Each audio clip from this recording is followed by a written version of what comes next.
Good evening. Welcome. My name is Terrence Hoy. This is the Board of Fire Commissioners, Newcastle Fire District Number 1. This is our regular meeting. Today is Thursday, November 4th. It was originally scheduled for November 11th, Veterans Day, and we moved it. It is approximately 7 p.m. We're located at 491 King Street in Chappaqua. I'm going to call the meeting to order right now. All the commissioners are here, including our secretary, our treasurer, consultant from White Oak Strategy, and Chief Iden is here. At this time, Commissioner Smith, would you lead us in the Pledge of Allegiance, please? I pledge allegiance to the flag of the United States of America, and to the republic for which it stands, one nation, under God, indivisible, with liberty and justice for all. Thank you. Everyone be seated. Last week, October 28th, was National First Responders Day, and I just want to take a moment and thank our partner first responders in the area, starting with the Millwood Fire Department, the Chappaqua Ambulance Corps, Newcastle Police Department, and the other surrounding agencies. And we should not leave out the Westchester County Dispatch, who ensures that all the neighboring first responders get the information they need. So I just want to bring that up, that last week, October 28th, was National First Responders Day. Thank you. So we're going to jump right into the agenda for tonight. Like I said earlier, everyone's here. A statement regarding public comment. We're going to hold our public comment at the end of the meeting. As everyone knows, the purpose of this meeting is to do the business of the district, and that's what we'll do. And then I would just ask anyone who does show up, and we will remind them that if they could keep their comments and observations to 3 minutes. Official correspondence. We received a letter from Eric Nicolason on the 18th of October. We then responded with a FOIL. There was a FOIL request within his letter, and we responded to that Freedom of Information request on October 29th. The board sent an email on November 1st, 2021 to the acting supervisor of the town of Newcastle, Jeremy Siren, in reference to inaccurate and misleading information that appeared in the Newcastle Community e-newsletter dated Friday, October 29th, 2021. We requested a change and a correction, and to this date, the acting supervisor has not responded to that request. Yes? Was that with respect to the statement that no budget information from the district had been provided to the town in a timely fashion? Thank you. Thank you for bringing up. Correct. So the acting supervisor had made comments indicating and suggesting that Newcastle Fire District Number 1 did not send our budget information to the town. It was totally, it wasn't true, it was inaccurate, and we just want that record corrected for the sake of the residents. We were on time. And we in fact got an email from the town in response acknowledging receipt of the information, right? Yes. Yeah. So with respect to this issue, we're waiting for the acting supervisor, Jeremy Siren, to make that correction. And perhaps in the future just keep the district's business out of the town's business unless they contact us directly for such information. We received an email from Con Ed with respect to a gas service upgrade. I think, Chris, you had some information on that too. We passed that on to Ed so the architect could get that information. Apparently there was interest in upgrading the gas service here in advance of a possible building project. Chief's report. All right, again, Chief Maitland sends his regrets.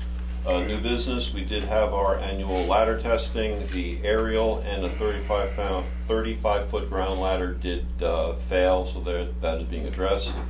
Under old business, as I mentioned last month, physicals have been completed. We just have a handful of members who are away at college who will fulfill that requirement as soon as they return. Nothing new regarding membership. Expenses, $361.44 for refreshments. For October, we had a total of 38 alarms, the dispensation of which is attached to the chief's report. Question. Please. Yeah, the ground ladder, when did that fail? The testing was a week ago today. Did it fail during a test or during a drill or something? During a test, no, it was, they came to do annually, just like we have the pump test and the hose testing, they come and test the ladders. And on the aerial, the bucket itself is fully operational. The top 2 rungs of the ladder, there's some friction issues that are being addressed by Sutphen. And with regards to the 35-foot ground ladder, I'm not sure if that's being repaired or needs to be replaced, but there are some rivets that need to be addressed in the 35-foot ladder. So we have a full complement of other lengths that are on the apparatus, so we utilize those or make adjustments as needed. No, I do, but don't you think, shouldn't that ladder be replaced? Again, I did not see the report. Did that come through as part of Truck's bite? Yes. Perfect, okay, so. So we'll wait till then, okay. I make a motion that we reimburse the chief for the expenses. Second. All in favor? Aye. 5 on that. Also, I noticed, Chief, that we're still way below, I mean, historically, we had been at or slightly over 50% of false alarms. We're now below 40%. Do we know why? Anything would really be conjecture. It could be that more people are home because of COVID, or work from home now, so they're able to not burn their food. I don't know. Right. It still seems at 2 o'clock in the morning that we still have as many as we always do. But if the alarm goes off and it's an automatic alarm, it still goes to system control and they still tone it out. Even if you call the house and they're like, we're here, everything's fine. You're like, sorry, you have to come, right? Exactly. And the way that it usually works is a false alarm. The categories of the alarms, there's this very finite and granular details how you call it. So for instance, if you set off your smoke detector because of burnt food, Good faith false alarm. that's not a false alarm. The alarm functioned the way that it should. It wasn't any type of a malfunction. Batteries wearing out on it, okay, that's going to be more, or the end of life of the detector, that's going to be more falling in line with something that would be considered a true false alarm, that because there was no alarm to be brought to. So I think part of it too is our record keeping has been a lot more granular in that if it is, well, smoke did set off because it was burnt toast, that was an actual alarm because it wasn't a false reading. It was a positive, smoke set it off, it should be dealt with that way. So it could be a combination of classifications plus, because we are on target for the same number of alarms, a little bit higher than last year. So it's the number of alarms has not gone down. And out of curiosity, when you go to a home and you find one of the older 9-volt alarms, do you inform the homeowners, the rules have changed, you should Yes. have a 10-year lithium, it should be, Yep. put it in once, you're good for a decade, we do Right. that? Yep. Thank you. I just have one thing for the chief and the chief staff and the entire membership of the Chappaqua Fire Department. This past Saturday, Horace Greeley High School varsity football team won their championship. And the chiefs, being in charge of parades, took it for action, and they picked up the buses on the way back and brought them into town. It was absolutely fantastic. A great job. Please pass it on to the entire crew. Definitely. It was a big deal for the town and for the high school. Thank you, Chief, for doing that. Anything else for the chief? We approved the expenditures. Thank you for that. Treasurer's report. So you have the check register in front of you. You could approve $25,622.23. Good. As we talked about already, we had our budget meeting on the 19th, and by the 20th, both town clerks had the budgets, the apportionments, and I had received back receipts from them. So we met our timely 3-day difference between budget and publication with the towns. That's all I have. Excellent. And you were to remind me of something. It'll come up on the business. Thank you. Yes. So So I just need you to approve that. I'll entertain a I make a motion to accept the second report. I'll second it. Second, all in favor? Aye. That's 5.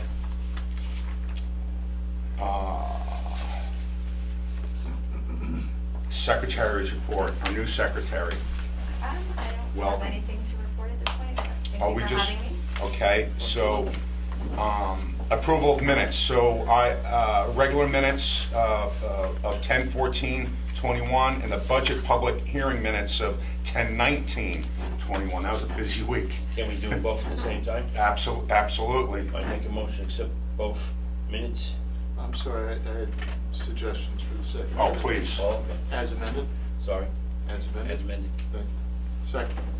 All in favor? Aye. Aye, that's 5. All right, so we got that and that. Committee reports. Any big purchases coming up, Chief, between now and the end of the year we need to know about? Nothing We just more. took care of that big fan. Yep. At 14. Anything on uniforms and turnout gear we need to know about? None that I'm aware of. And medicals were all done last month. Correct. I have nothing to Few report. stragglers. Next up is Ed. Okay, so the asbestos survey, we already spoke about that. Christine, I signed off on that. Christine's going to mail it off.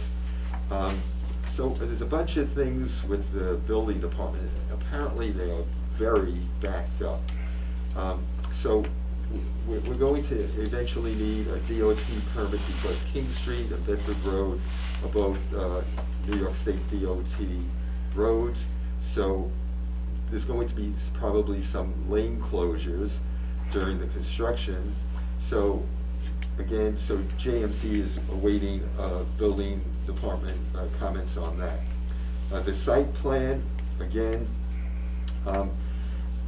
Joe has been working with the town engineer, and the town engineer is assisted, and rather than going through formal letters back and forth, he's been working informally to get things moving. And in fact, today, Joe was supposed to have a meeting with the building engineer, and due to his very busy schedule, the town engineer, the meeting was rescheduled for a later date. Same thing with Oak Lane, awaiting a building department permit. Evidently, they've really backed up. Now, Greg Carlock, as I mentioned at the last meeting, he has received a zoning board and planning board approval, even though he's closer than current site setbacks, but, you know, we want to be a good neighbor. 3 feet away, I think we all, you know, we did agree was fine. And so what Joe, you know, what Joe is telling me is that if he can stake the property at the same time that he's surveying what's being done with the Oak Lane work, he can do all that at the same time. It's all the same work. If not, well, then Mr. and Mrs. Carlock really need to survey their property to make sure that they are 3 feet set back from the property line. So I'm thinking I could send a brief letter to Lynn Weinig and ask her, I'll give her all the information to send it off to the Carlocks, if that's agreeable to everybody. Because we want to be sure, because we all know he was intruding on our property, not his fault, he bought the house that way. So if that's okay, I'll write something up, send it to Lynn Weinig, and have her put a letter to Greg Carlock so that his... So I think what I hear you saying is that we're going to permit our neighbor to measure off our survey markings. Well, see, what Joe from JMC is saying is he's got to do that anyway for what's going on with Oak Lane, and he can do that all together. So I don't know if we can do that. Let's have a discussion. Okay. If our neighbor needs a survey, he has to pay for his own survey. He can't. Do you know what I mean? I know. I understand. But then again, if we are surveying, yeah. maybe I should talk to... What do you think on that one, Chris? I think the property's already, we've already surveyed ours. Unless the property has changed, I think we've done that 3 or 4 times. We had it. Isn't he the old one?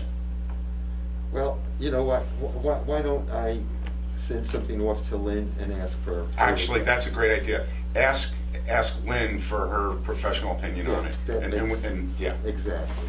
Yeah. Okay. Well, same thing with Oak Lane, I mean, they need a survey, I mean, Yeah. they should do their own. I think they're paying for their survey, yeah. They are paying for it, yeah. So, but what Joe is saying, if he could do it all at the same time, there's Right. no extra work.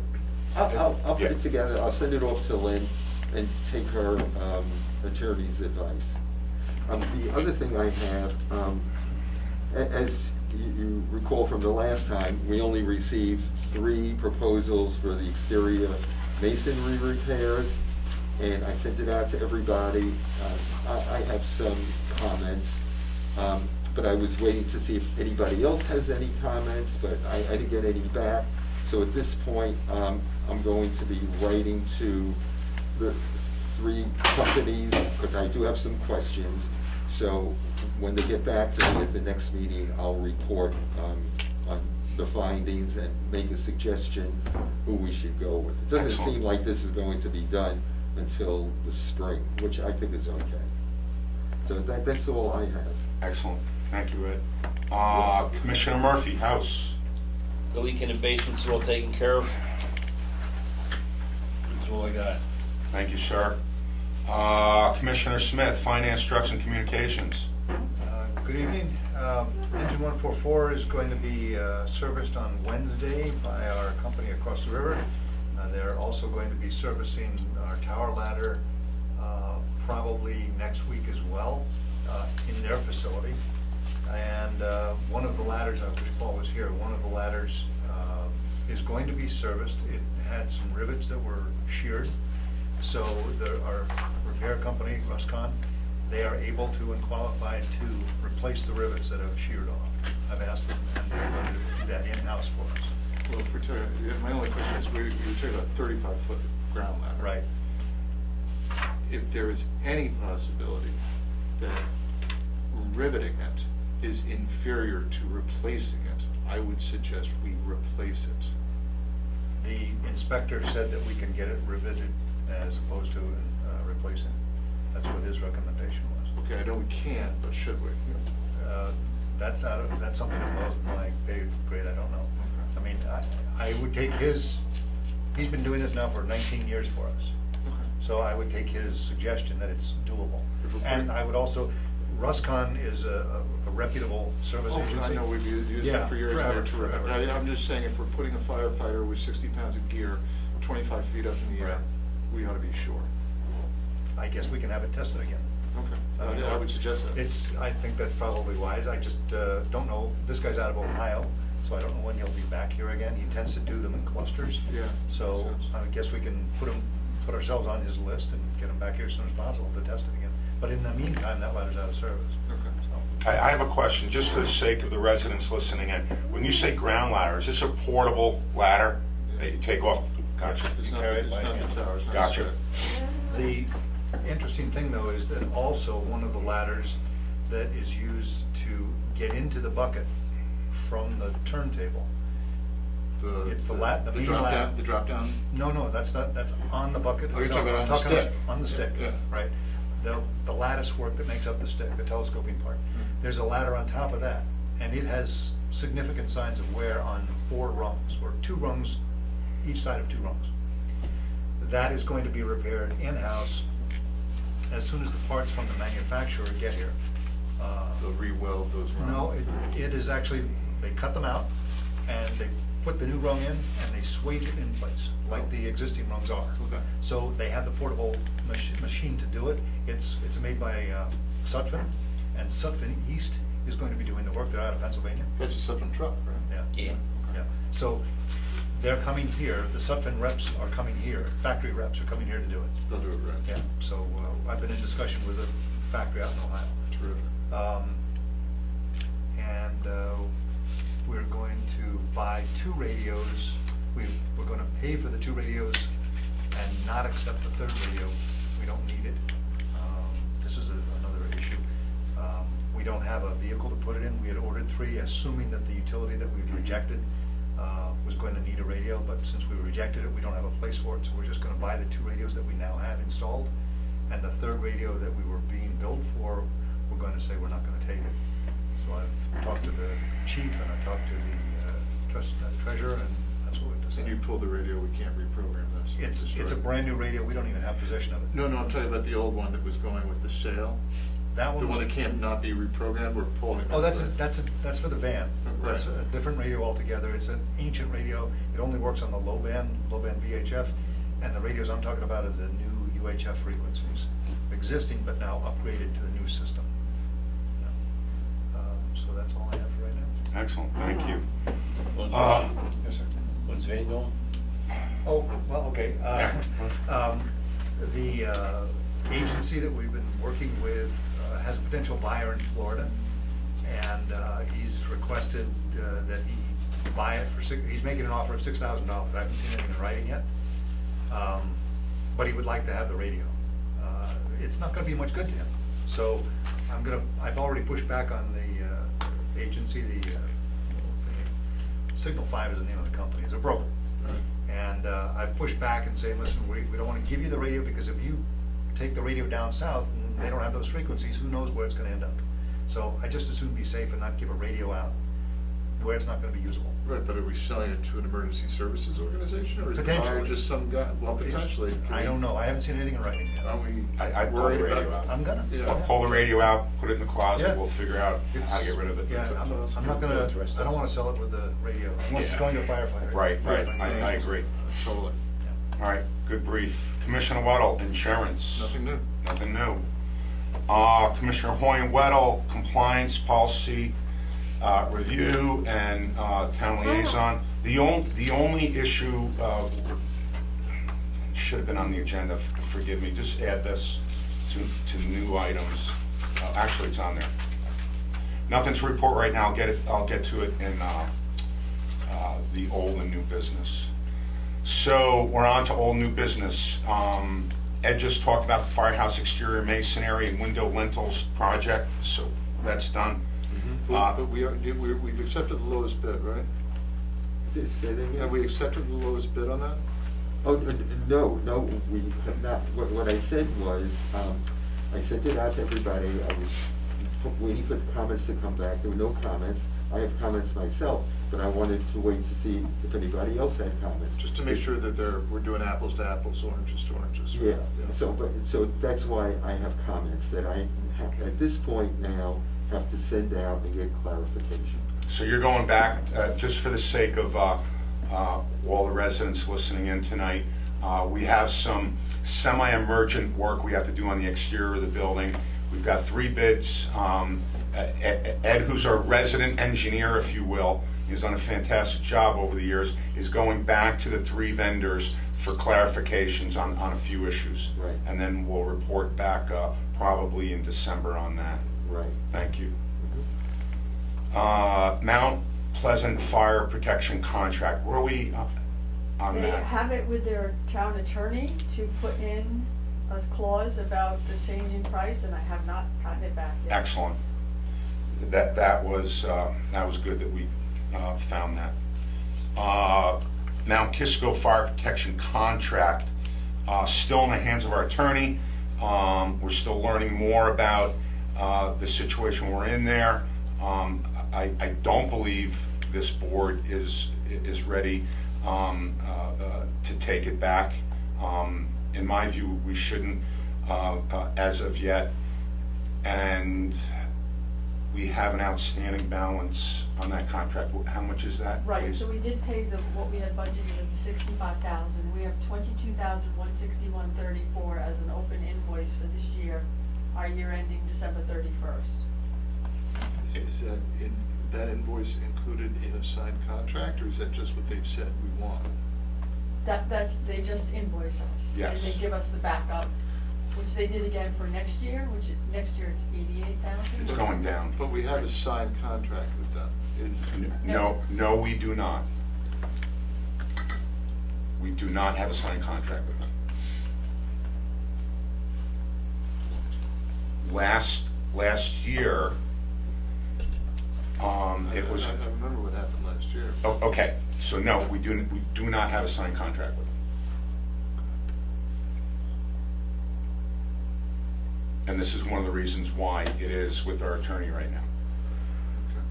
Because we need to establish a basis for No, I remember having a contract. Mike was here last time, Yeah. I remember what he said. This will remain on business until it's resolved. So no authorization to do anything with the invoice, just hold it for now. Well, no, I believe if we're being invoiced for a service, and I stated this last year, I'm sure you all remember, that we're obligated to pay it. If they've provided the service, then we're obligated to pay it, even without the contract, unless there's a different view. That's my view of it. How many calls to service have they made since this $22,000 was incurred? Maybe they have not provided a service. So then, shall we just hold back on this until we hear back from our attorney? Yes, I think so. Okay. And just a thought that, about giving them like a 30-day notice on December 1st for the following year, that we're contemplating something. That's What? good. That's a good idea. That is a very good idea. Very good idea. Can we, I know that Mike has been, can we get together with Mike maybe on a phone call, maybe Monday, the four of us, Yeah. and just discuss this issue, and let's just come up with a decent plan? But that is a great idea. So we're gonna hold it for now, we'll get back to Mike, we'll schedule a quick call for Monday. You wanna schedule that call? Mm-hmm. All right, thank you. But I think, whatever Mike does, and if we do pay it, I think as of the first of the year, we should have a contract, period. I mean, it I shouldn't agree. be, we're still hassling over this, but to go forward, we need a contract. Agreed.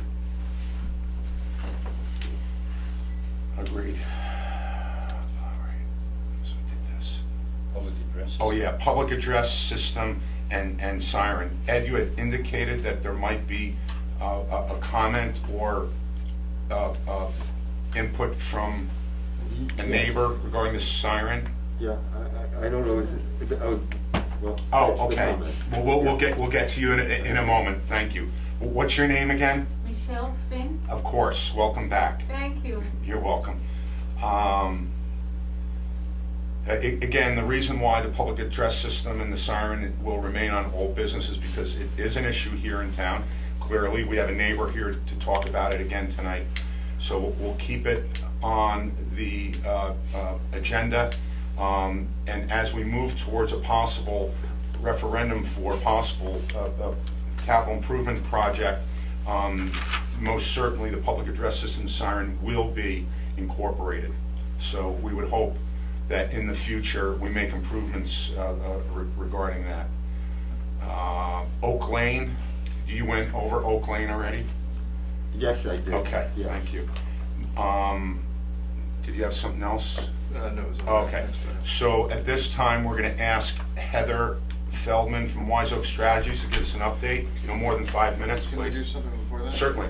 Yeah, I'm in receipt of a proposal from Wise Oak Strategies dated November 2nd, 2021. She's going to talk about that. Well, she's going to talk about, but I'm saying I have received it, I have reviewed it, and I would make a motion that we consent to extend our arrangement with Wise Oaks. Do I have a second on that? Second. Okay, and all in favor? Aye. So, thank you, Chris, for that. You've got the floor, Heather. Thank you. So for members of the community, I'm a public project strategist with Wise Oak Strategies, which is based in Bedford Village. I'm working with the Newcastle Fire District #1 on public outreach for an upcoming project called Modernization and Consolidation of Fire Services. The Chappaqua Firehouse was last updated over 40 years ago, and in the near future, the Board of Fire Commissioners tasked with providing the appropriate means for the Chappaqua Fire Department to operate, will be asking the community to participate in a referendum to bring the Chappaqua Fire Station up to today's standards for emergency services. The first point that the community should know is that the Chappaqua Fire Department is 100% volunteer and provides 24/7, 365 emergency services coverage.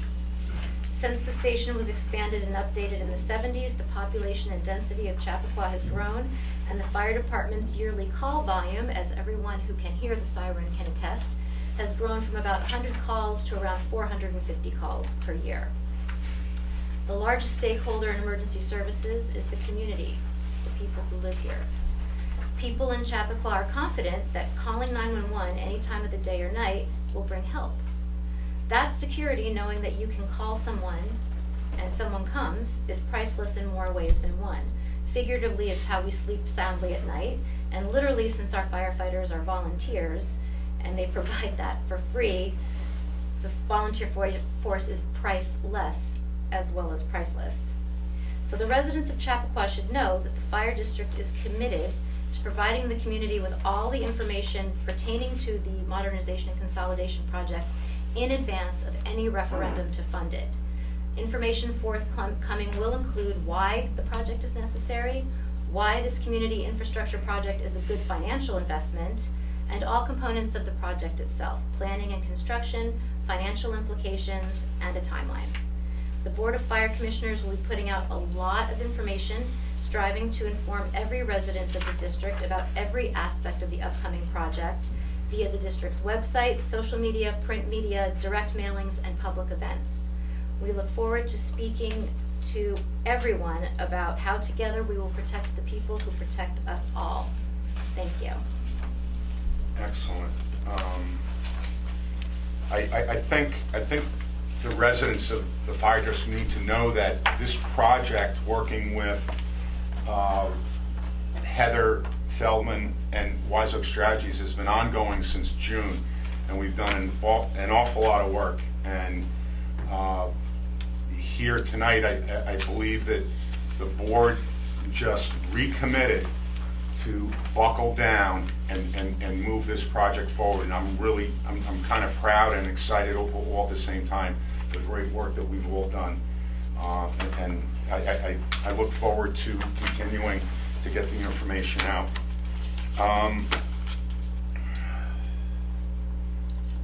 Thank you for that, Heather. New business, background checks. So Chris and I need to look at any and all policies and procedures with respect to background checks. Under a law that was enacted in New York State in 2014, volunteer firefighters have to submit to a certain type of background check. With respect to the board here, there's no requirement other than there may be a requirement on occasion from, say, an insurance company or for a background check, say, for a treasurer. However, I just can't see that, and I don't know if I would submit to anything like that if it's not required under the law. That law came out due to the fact that they were firemen that were arsonists. Yes. And that is why this law came out, that every fireman has to have a background check. Yes. And that was from the state, and the department did adopt it. I believe it's in the bylaws, but I think there's a policy for it too. But I mean, it's something that they've been doing all along.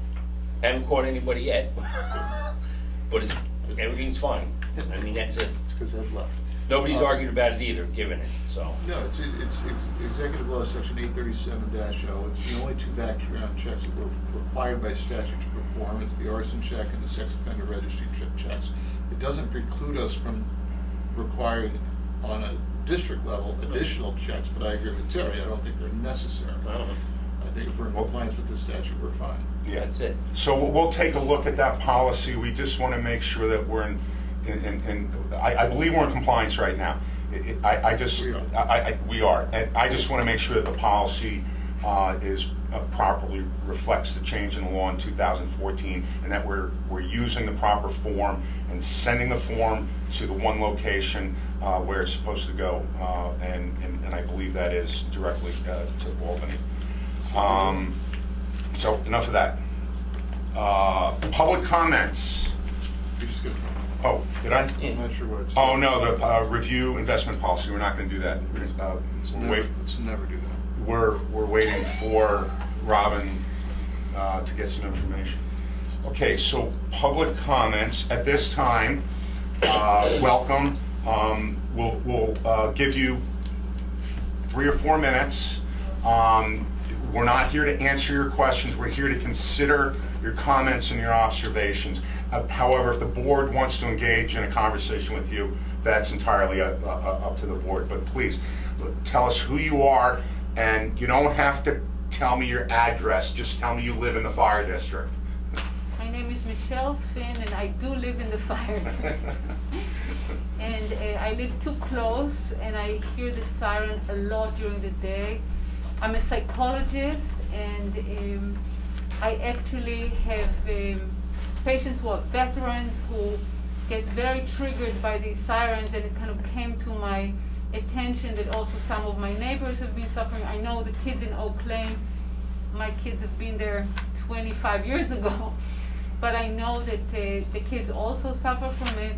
And I checked around in other places, and many volunteers departments don't have sirens anymore. So they find other ways, and the technologies are such high technologies now that there'll be a new building and a new system.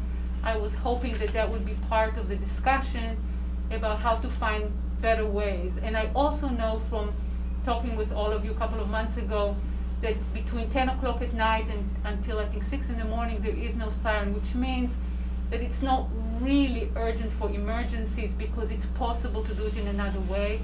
So that piece of information plus the other volunteer departments plus my own experience and my neighbor's experience made us want to think about it together, about other potential possibilities, especially in the new system. Thank you. Well, thank you. I'd like to give some feedback.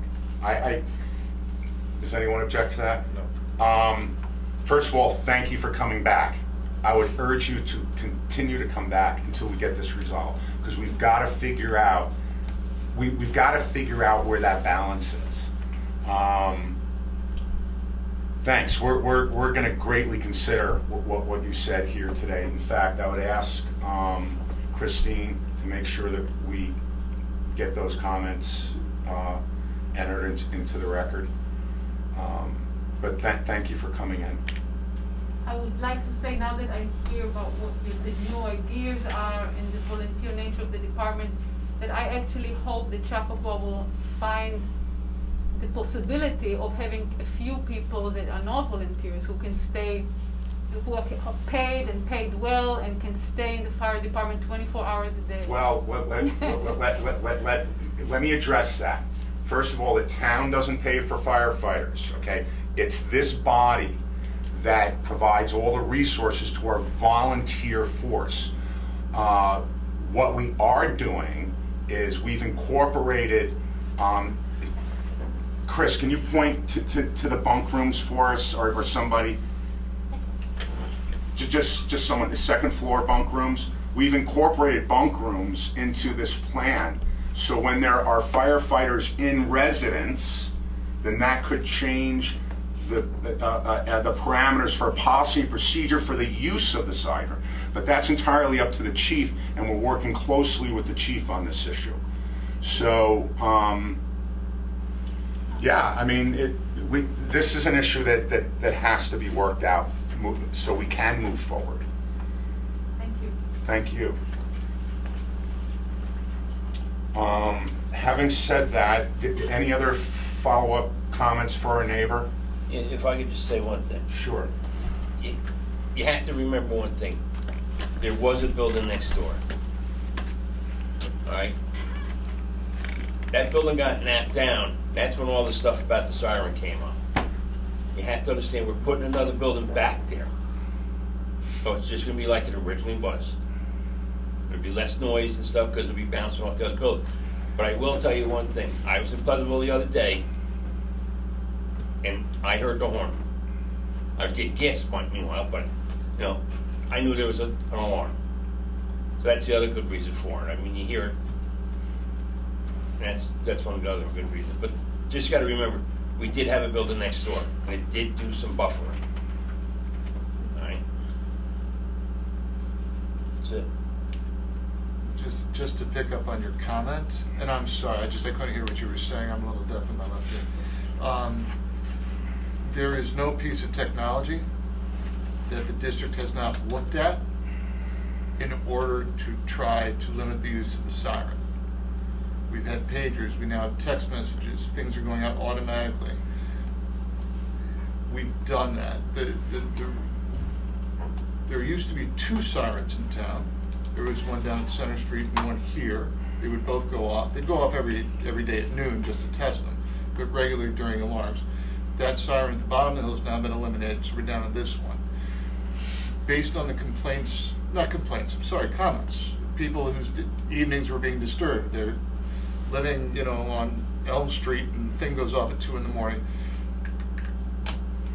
We were able to reduce the hours. And one of the stated purposes of the siren is it alerts people in town that very heavy pieces of apparatus are about to be on the road, whether they be pedestrians or drivers. Between 10 o'clock at night and 7 o'clock in the morning, that's not as big a concern. I would absent that concern, I would agree that we cannot eliminate the siren. There are times, Superstorm Sandy is a great example, when our dispatch, our Westchester County 60 control, was so overwhelmed with call volume, they stopped sending us calls. And so we needed the ability to activate that siren from here instead of going through the county. But I would agree with you. I think it's something that can continue to be revisited and adjustments can be made. Yeah, the fact that we have it on an automatic timer now could probably be adjusted. But as Terry said, it is a firematic issue, and we need to balance the neighbors' concerns against what the chiefs, who, they're the experts in the firematic, we are not, and so against what they feel is appropriate. But thank you. All right.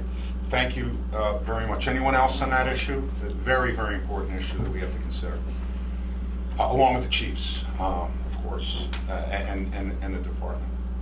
All right, we'll end public comment right there. We didn't have any email public comments? Okay, I'm going to urge and just mention to the residents out there, if any resident wants to make public comment via email, please send it in to our general email box, and we'll read that public comment out. We're trying to expand our reach to the residents. We do office hours down here once a week now, and I'll talk about one other issue here coming up. So future dates. The next regular meeting is scheduled for Thursday, December 16th, 2021 at 7 p.m. at this location. Email any questions or concerns, here it is, I'll go ahead and I'll spell this phonetically for those who are watching. So this is the email address: Bravo Oscar Foxtrot Charlie @ November Charlie Foxtrot Delta 1.org. The annual fire district election will be on Tuesday, December 14th, 2021 at this location, and we're expanding our hours. It's going to be from 12 p.m. to 9 p.m. We look forward to continuing to exploit and expand hours depending on the purpose of whether it's an election or a referendum. For example, we have discussed, if and when there is a referendum, The polls will be open from approximately 6 a.m. until 9 p.m., just like any other important voting day. Having said that, I'll entertain a motion. I make a motion to dispense with the meeting. Do we have a second? I second that. We have a second. All in favor? Aye.